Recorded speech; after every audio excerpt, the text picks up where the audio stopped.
The Horror of the Heights, by Arthur Conan Doyle. The idea that the extraordinary narrative, which has been called the Joyce Armstrong fragment, is an elaborate practical joke evolved by some unknown person, cursed by a perverted and sinister sense of humour, has now been abandoned by all who have examined the matter. The most macabre and imaginative of plotters would hesitate before linking his morbid fancies with the unquestioned and tragic facts which reinforce the statement. Though the assertions contained in it are amazing and even monstrous, it is nonetheless forcing itself upon the general intelligence that they are true, and that we must readjust our ideas to the new situation. This world of ours appears to be separated by a slight and precarious margin of safety from a most singular and unexpected danger.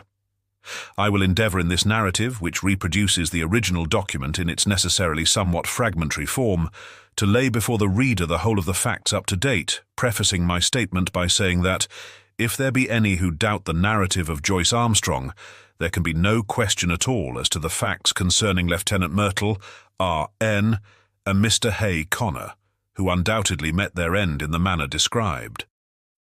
The Joyce Armstrong fragment was found in the field which is called Lower Haycock, lying 1 mile to the westward of the village of Withyham, upon the Kent and Sussex border.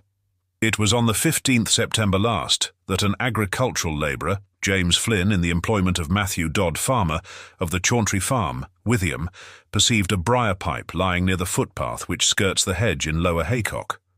A few paces farther on, he picked up a pair of broken binocular glasses. Finally, among some nettles in the ditch, he caught sight of a flat canvas-backed book, which proved to be a notebook with detachable leaves, some of which had come loose and were fluttering along the base of the hedge. These he collected, but some, including the first, were never recovered, and leave a deplorable hiatus in this all-important statement. The notebook was taken by the labourer to his master, who in turn showed it to Dr. J. H. Atherton of Hartfield. This gentleman at once recognised the need for an expert examination, and the manuscript was forwarded to the Aero Club in London, where it now lies. The first 2 pages of the manuscript are missing. There is also one torn away at the end of the narrative, though none of these affect the general coherence of the story. It is conjectured that the missing opening is concerned with the record of Mr. Joyce Armstrong's qualifications as an aeronaut, which can be gathered from other sources and are admitted to be unsurpassed among the air pilots of England. For many years, he has been looked upon as among the most daring and the most intellectual of flying men, a combination which has enabled him to both invent and test several new devices, including the common gyroscopic attachment, which is known by his name. The main body of the manuscript is written neatly in ink, but the last few lines are in pencil and are so ragged as to be hardly legible. Exactly, in fact, as they might be expected to appear if they were scribbled off hurriedly from the seat of a moving aeroplane.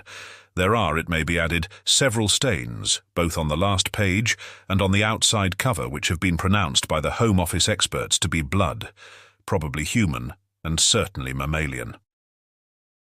The fact that something closely resembling the organism of malaria was discovered in this blood, and that Joyce Armstrong is known to have suffered from intermittent fever, is a remarkable example of the new weapons which modern science has placed in the hands of our detectives. And now a word as to the personality of the author of this epoch-making statement. Joyce Armstrong, according to the few friends who really knew something of the man, was a poet and a dreamer, as well as a mechanic and an inventor. He was a man of considerable wealth, much of which he had spent in the pursuit of his aeronautical hobby. He had 4 private aeroplanes in his hangars near Devizes, and is said to have made no fewer than 170 ascents in the course of last year. He was a retiring man with dark moods, in which he would avoid the society of his fellows. Captain Dangerfield, who knew him better than anyone, says that there were times when his eccentricity threatened to develop into something more serious. His habit of carrying a shotgun with him in his aeroplane was one manifestation of it. Another was the morbid effect which the fall of Lieutenant Myrtle had upon his mind. Myrtle, who was attempting the height record, fell from an altitude of something over 30,000 feet. Horrible to narrate, his head was entirely obliterated, though his body and limbs preserved their configuration. At every gathering of airmen, Joyce Armstrong, according to Dangerfield, would ask, with an enigmatic smile, "And where, pray, is Myrtle's head?" On another occasion after dinner, at the mess of the flying school on Salisbury Plain, he started a debate as to what will be the most permanent danger which airmen will have to encounter. Having listened to successive opinions as to air pockets' faulty construction and overbanking, he ended by shrugging his shoulders and refusing to put forward his own views, though he gave the impression that they differed from any advanced by his companions. It is worth remarking that after his own complete disappearance, it was found that his private affairs were arranged with a precision which may show that he had a strong premonition of disaster. With these essential explanations, I will now give the narrative exactly as it stands, beginning at page 3 of the blood-soaked notebook. Nevertheless, when I dined at Rahaim's with Coselli and Gustave Raymond, I found that neither of them was aware of any particular danger in the higher layers of the atmosphere. I did not actually say what was in my thoughts, but I got so near to it that if they had any corresponding idea, they could not have failed to express it. But then they are two empty, vainglorious fellows with no thought beyond seeing their silly names in the newspaper. It is interesting to note that neither of them had ever been much beyond the 20,000-foot level. Of course, men have been higher than this, both in balloons and in the ascent of mountains. It must be well above that point that the aeroplane enters the danger zone, always presuming that my premonitions are correct. Aeroplaning has been with us now for more than 20 years, and one might well ask, why should this peril be only revealing itself in our day? The answer is obvious. In the old days of weak engines, when 100 horsepower Gnome or Green was considered ample for every need, the flights were very restricted. Now that 300 horsepower is the rule rather than the exception, visits to the upper layers have become easier and more common. Some of us can remember how, in our youth, Garros made a worldwide reputation by attaining 19,000 feet, and it was considered a remarkable achievement to fly over the Alps. Our standard now has been immeasurably raised, and there are 20 high flights for one in former years. Many of them have been undertaken with impunity. The 30,000-foot level has been reached time after time, with no discomfort beyond cold and asthma. What does this prove? A visitor might descend upon this planet 1,000 times and never see a tiger. Yet tigers exist, and if he chanced to come down into a jungle, he might be devoured. There are jungles of the upper air, and there are worse things than tigers which inhabit them. I believe in time they will map these jungles accurately out. Even at the present moment I could name 2 of them. One of them lies over the Pau-Biarritz district of France. Another is just over my head, as I write here in my house in Wiltshire. I rather think there is a third in the Homburg-Wiesbaden district. It was the disappearance of the airmen that first set me thinking. Of course, everyone said that they had fallen into the sea, but that did not satisfy me at all. First, there was Verrier in France. His machine was found near Bayonne, but they never got his body. There was the case of Baxter also, who vanished, though his engine and some of the iron fixings were found in a wood in Leicestershire. In that case, Dr. Middleton of Amesbury, who was watching the flight with a telescope, declares that just before the clouds obscured the view, he saw the machine, which was at an enormous height, suddenly rise perpendicularly upwards in a succession of jerks in a manner that he would have thought to be impossible.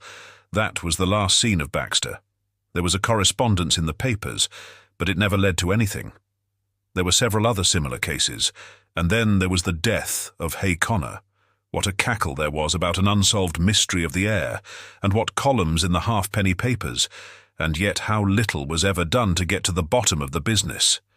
He came down in a tremendous vol-plane from an unknown height. He never got off his machine and died in his pilot's seat. Died of what? Heart disease, said the doctors. Rubbish. Hay Connor's heart was as sound as mine is. What did Venables say? Venables was the only man who was at his side when he died. He said that he was shivering and looked like a man who had been badly scared. Died of fright, said Venables, but could not imagine what he was frightened about. Only said one word to Venables, which sounded like monstrous. They could make nothing of that at the inquest, but I could make something of it. Monsters. That was the last word of poor Harry Hay Connor, and he did die of fright, just as Venables thought. And then there was Myrtle's head. Does anybody really believe that a man's head could be driven clean into his body by the force of a fall? Well, perhaps it may be possible, but I, for one, have never believed that it was so with Myrtle. And the grease upon his clothes, all slimy with grease, said somebody at the inquest. Queer that nobody got thinking after that. I did. But then, I had been thinking for a good long time. I've made 3 ascents. How Dangerfield used to chaff me about my shotgun, but I've never been high enough. Now, with this new light Paul Verner machine and its 175 Robur, I should easily touch the 30,000 tomorrow. I'll have a shot at the record. Maybe I shall have a shot at something else as well. Of course, it's dangerous. If a fellow wants to avoid danger, he had best keep out of flying altogether and subside finally into flannel slippers and a dressing gown. But I'll visit the air jungle tomorrow, and if there's anything there, I shall know it. If I return, I'll find myself a bit of a celebrity. If I don't, this notebook may explain what I'm trying to do and how I lost my life in doing it. But no drivel about accidents or mysteries, if you please. I chose my Paul Verner monoplane for the job. There's nothing like a monoplane when real work is to be done. Beaumont found that out in very early days. For one thing, it doesn't mind damp, and the weather looks as if we should be in the clouds all the time. It's a bonny little model and answers my hand like a tender-mouthed horse. The engine is a 10-cylinder rotary Robur working up to 175. It has all the modern improvements: enclosed fuselage, high-curved landing skids, brakes, gyroscopic steadiers, and 3 speeds, worked by an alteration of the angle of the planes upon the Venetian blind principle. I took a shotgun with me and a dozen cartridges filled with buckshot. You should have seen the face of Perkins, my old mechanic, when I directed him to put them in. I was dressed like an Arctic explorer, with 2 jerseys under my overalls, thick socks inside my padded boots, a storm cap with flaps, and my talc goggles. It was stifling outside the hangars, but I was going for the summit of the Himalayas, and had to dress for the part. Perkins knew there was something on, and implored me to take him with me. Perhaps I should if I were using the biplane, but a monoplane is a one-man show, if you want to get the last foot of life out of it. Of course, I took an oxygen bag. The man who goes for the altitude record without one will either be frozen or smothered, or both. I had a good look at the planes, the rudder bar and the elevating lever before I got in. Everything was in order so far as I could see. Then I switched on my engine and found that she was running sweetly. When they let her go, she rose almost at once upon the lowest speed. I circled my home field once or twice just to warm her up, and then, with a wave to Perkins and the others, I flattened out my planes and put her on her highest. She skimmed like a swallow downwind for 8 or 10 miles until I turned her nose up a little, and she began to climb in a great spiral for the cloud bank above me. It's all important to rise slowly and adapt yourself to the pressure as you go. It was a close, warm day for an English September, and there was the hush and heaviness of impending rain. Now and then, there came sudden puffs of wind from the southwest, one of them so gusty and unexpected that it caught me napping and turned me half round for an instant. I remember the time when gusts and whirls and air pockets used to be things of danger, before we learned to put an overmastering power into our engines. Just as I reached the cloud banks, with the altimeter marking 3,000, down came the rain. My word, how it poured. It drummed upon my wings and lashed against my face, blurring my glasses so that I could hardly see. I got down onto a low speed, for it was painful to travel against it. As I got higher, it became hail, and I had to turn tail to it.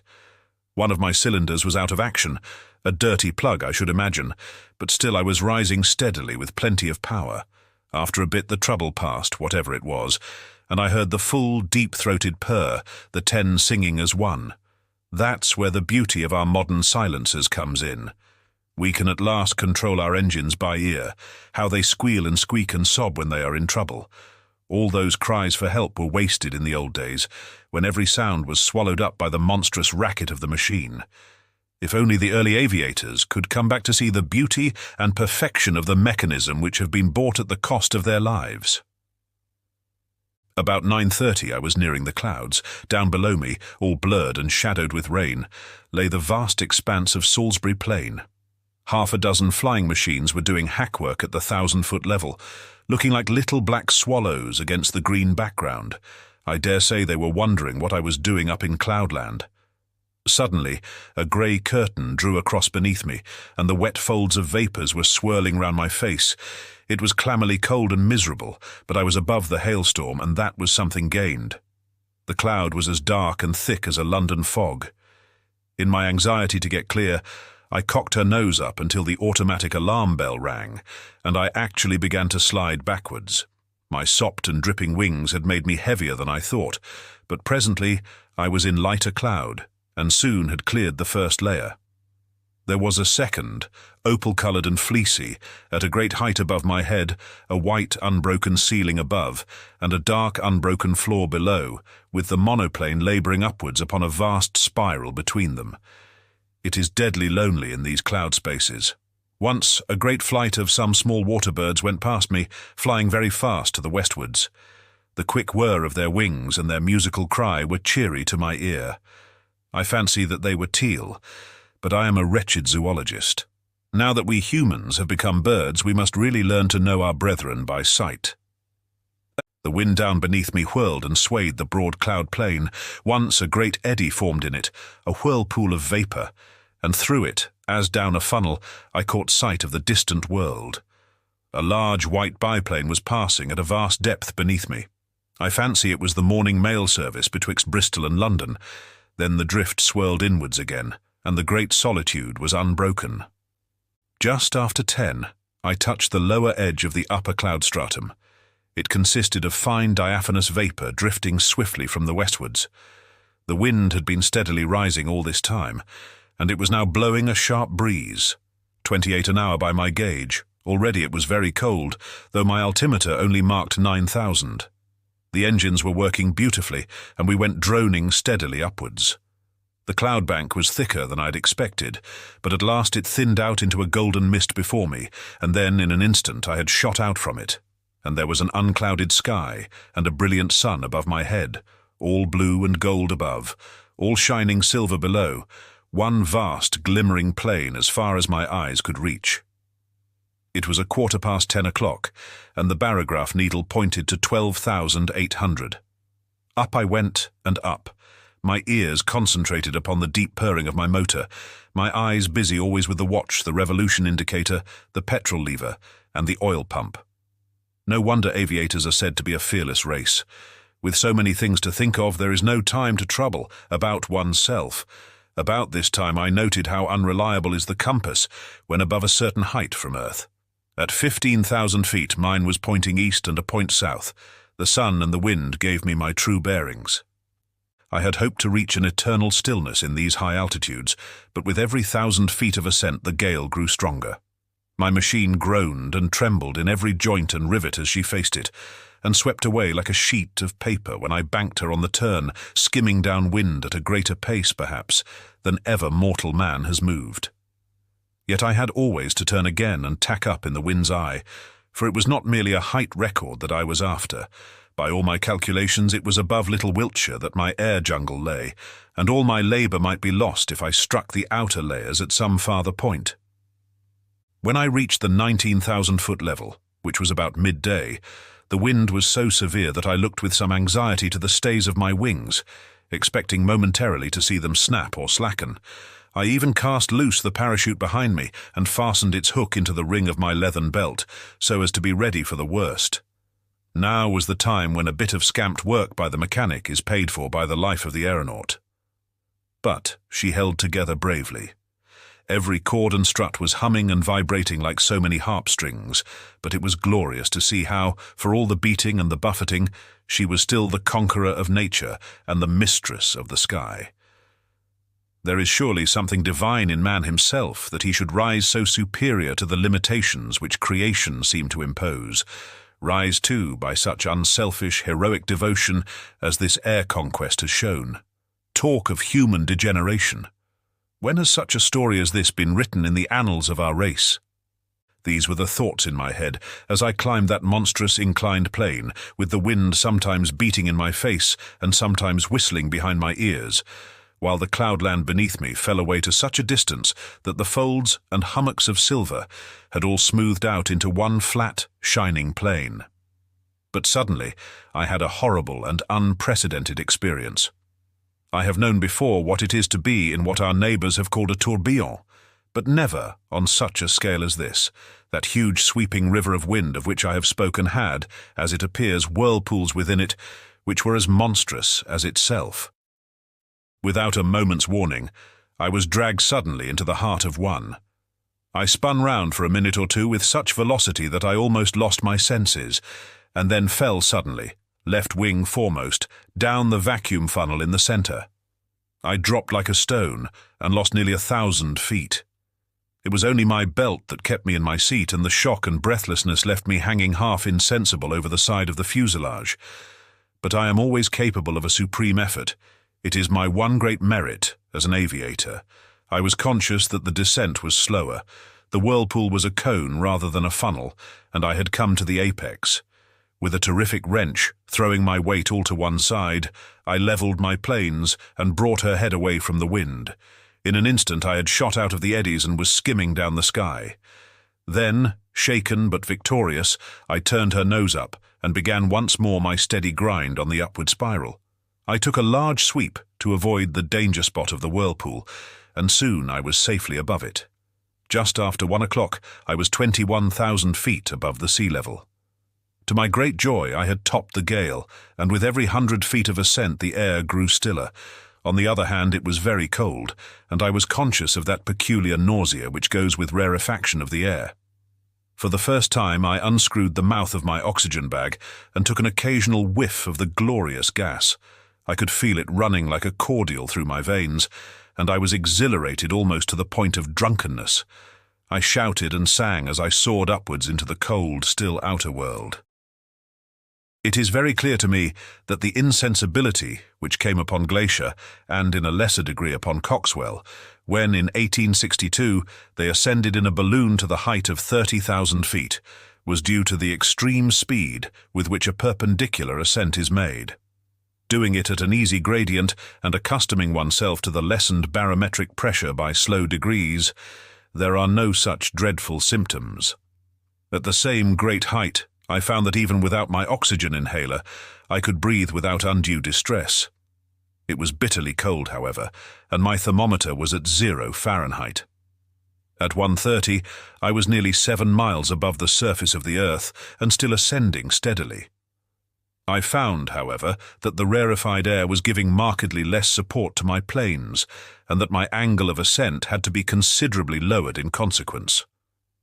It was already clear that even with my light weight and strong engine power, there was a point in front of me where I should be held. To make matters worse, one of my sparking plugs was in trouble again, and there was intermittent misfiring in the engine. My heart was heavy with the fear of failure. It was about that time that I had a most extraordinary experience. Something whizzed past me in a trail of smoke and exploded with a loud hissing sound, sending forth a cloud of steam. For the instant, I could not imagine what had happened. Then I remembered that the earth is forever being bombarded by meteor stones, and would be hardly inhabitable were they not in nearly every case turned to vapour in the outer layers of the atmosphere. Here is a new danger for the high-altitude man, for 2 others passed me when I was nearing the 40,000-foot mark. I cannot doubt that at the edge of the Earth's envelope, the risk would be a very real one. My barograph needle marked 41,300 when I became aware that I could go no farther. Physically, the strain was not as yet greater than I could bear, but my machine had reached its limit. The attenuated air gave no firm support to the wings, and the least tilt developed into side-slip, while she seemed sluggish on her controls. Possibly, had the engine been at its best, another 1,000 feet might have been within our capacity, but it was still misfiring, and 2 out of the 10 cylinders appeared to be out of action. If I had not already reached the zone for which I was searching, then I should never see it upon this journey. But was it not possible that I had attained it? Soaring in circles like a monstrous hawk upon the 40,000-foot level, I let the monoplane guide herself, and with my Mannheim glass, I made a careful observation of my surroundings. The heavens were perfectly clear. There was no indication of those dangers which I had imagined. I have said that I was soaring in circles. It struck me suddenly that I would do well to take a wider sweep and open up a new air tract. If the hunter entered an earth jungle, he would drive through it if he wished to find his game.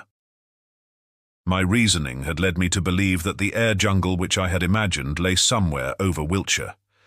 This should be to the south and west of me. I took my bearings from the sun, for the compass was hopeless, and no trace of earth was to be seen, nothing but the distant silver cloud plain. However, I got my direction as best I might and kept ahead straight to the mark. I reckoned that my petrol supply would not last for more than another hour or so, but I could afford to use it to the last drop, since a single magnificent volplane could at any time take me to the earth. Suddenly I was aware of something new. The air in front of me had lost its crystal clearness. It was full of long, ragged wisps of something which I can only compare to very fine cigarette smoke. It hung about in wreaths and coils, turning and twisting slowly in the sunlight. As the monoplane shot through it, I was aware of a faint taste of oil upon my lips, and there was a greasy scum upon the woodwork of the machine. Some infinitely fine organic matter appeared to be suspended in the atmosphere. There was no life there. It was inchoate and diffuse, extending for many square acres, and then fringing off into the void. No, it was not life. But might it not be the remains of life? Above all, might it not be the food of life, of monstrous life, even as the humble grease of the ocean is the food for the mighty whale? The thought was in my mind when my eyes looked upwards, and I saw the most wonderful vision that ever man has seen. Can I hope to convey it to you even as I saw it myself last Thursday? Conceive a jellyfish such as sails in our summer seas, bell-shaped and of enormous size, far larger, I should judge, than the dome of St. Paul's. It was of a light pink colour, veined with a delicate green, but the whole huge fabric so tenuous that it was but a fairy outline against the dark blue sky. It pulsated with a delicate and regular rhythm. From it there depended two long, drooping green tentacles, which swayed slowly backwards and forwards. This gorgeous vision passed gently with noiseless dignity over my head, as light and fragile as a soap bubble, and drifted upon its stately way.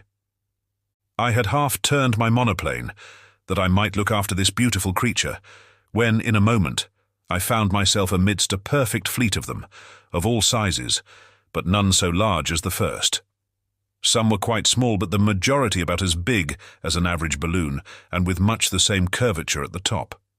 There was in them a delicacy of texture and colouring which reminded me of the finest Venetian glass.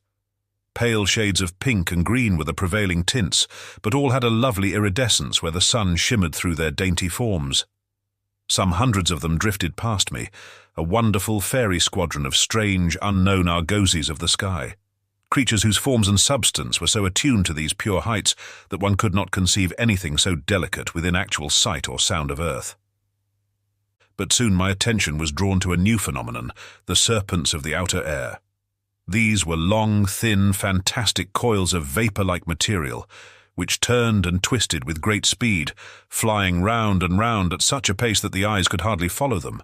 Some of these ghost-like creatures were 20 or 30 feet long, but it was difficult to tell their girth, for their outline was so hazy that it seemed to fade away into the air around them.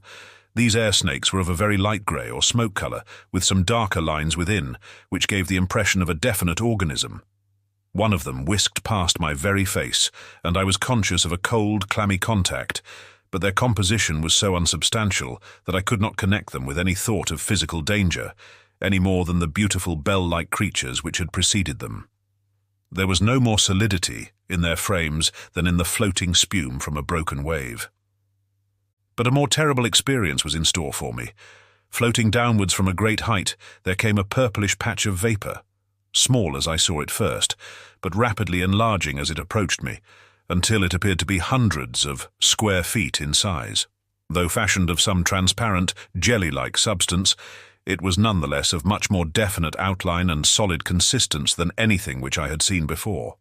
There were more traces, too, of a physical organization, especially two vast, shadowy, circular plates upon either side, which may have been eyes, and a perfectly solid white projection between them, which was as curved and cruel as the beak of a vulture.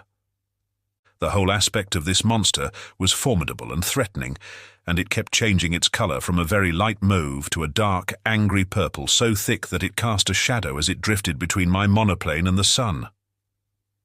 On the upper curve of its huge body, there were 3 great projections which I can only describe as enormous bubbles, and I was convinced as I looked at them that they were charged with some extremely light gas, which served to buoy up the misshapen and semi-solid mass in the rarefied air.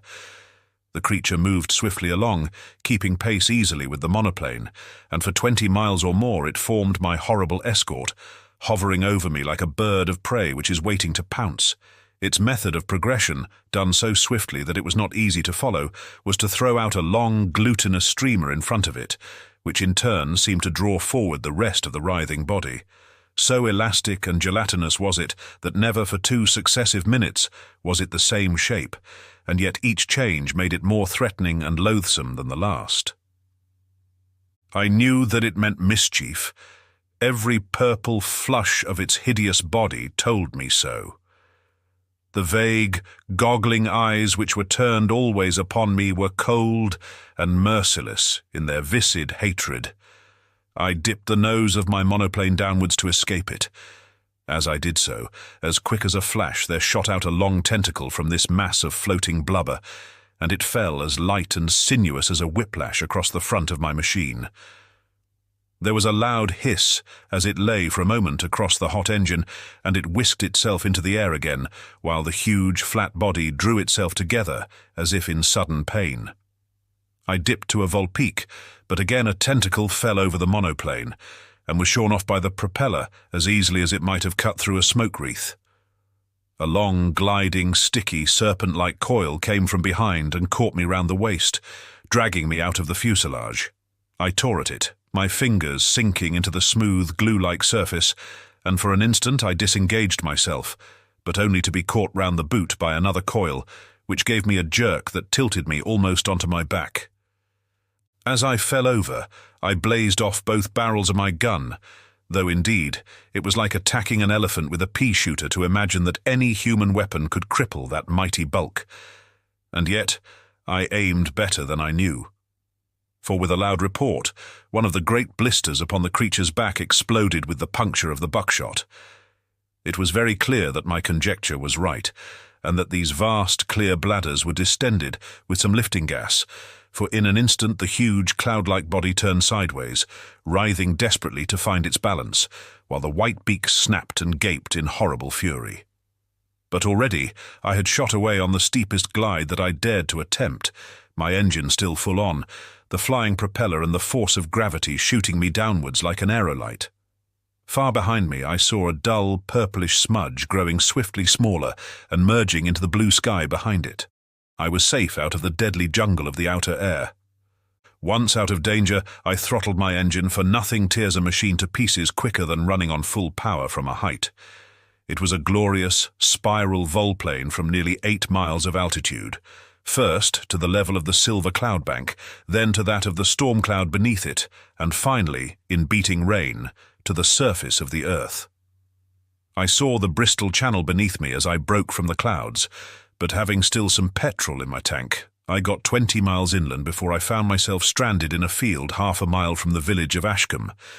There I got 3 tins of petrol from a passing motorcar, and at 10 minutes past 6 that evening, I alighted gently in my own home meadow at Devizes, after such a journey as no mortal upon earth has ever yet taken and lived to tell the tale. I have seen the beauty, and I have seen the horror of the heights, and greater beauty, or greater horror than that is not within the ken of man. And now it is my plan to go once again before I give my results to the world. My reason for this is that I must surely have something to show by way of proof before I lay such a tale before my fellow men. It is true that others will soon follow and will confirm what I have said, and yet I should wish to carry conviction from the first. Those lovely iridescent bubbles of the air should not be hard to capture. They drift slowly upon their way, and the swift monoplane could intercept their leisurely course. It is likely enough that they would dissolve in the heavier layers of the atmosphere, and that some small heap of amorphous jelly might be all that I should bring to earth with me, and yet something there would surely be by which I could substantiate my story. Yes, I will go, even if I run a risk by doing so. These purple horrors would not seem to be numerous.